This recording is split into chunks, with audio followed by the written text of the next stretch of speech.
This is my favorite panel of the day. You hit on so many topics, anyway, thank you for that. I guess just kind of, I don't know, pushing out sort of, since we've covered so many different topics, sort of pie in the sky.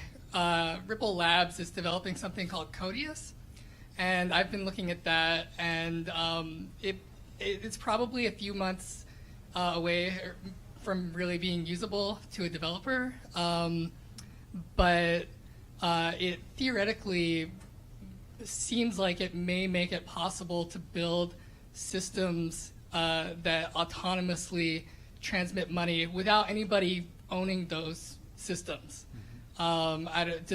Basically, I guess, Chris, do you have any idea of maybe how that might be used, and maybe does anyone else have any comments on autonomous money transmitting systems in the cloud, in the ether?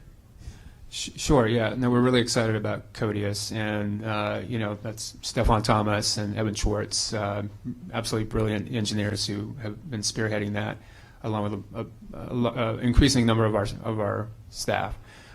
So a lot of it is obviously smart contracts. Smart contracts have traditionally been attached to distributed ledgers. I think originally it was thought that you have distributed ledger first, and then you'd have smart contracts built on top of it.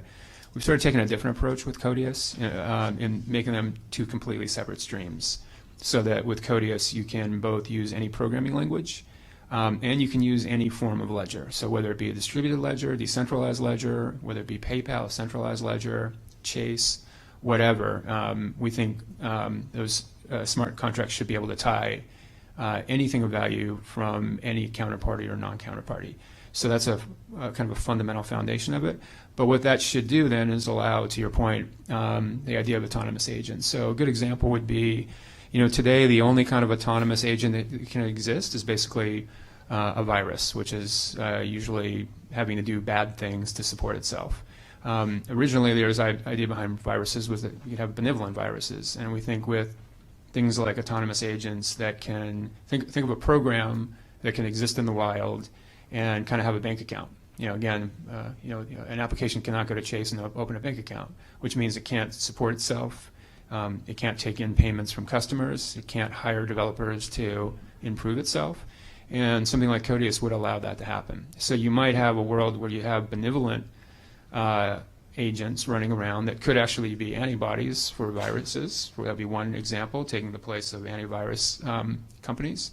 You could have an autonomous agent that would be like an Uber, where you wouldn't need Uber. You'd have a direct sort of connection between the customer and the driver. That driver actually could be eventually a self-driving car. What gets really interesting there is you could theoretically eliminate profit margins because autonomous agents don't need to make profit. So these things will have a lot of, obviously this is in the future a bit, but this is real now. You can do this all today, and you'll see a lot of new tools coming out. But that's the world where I think you could see 1 billion times 1 billion transactions a day, if you're really going into a world of an internet for value with smart agents. So we shouldn't be talking about technology that replaces existing payment numbers. We should be talking about a world like the Internet of Information, where you see just exponential increases in the amount of value being transmitted. It's very interesting.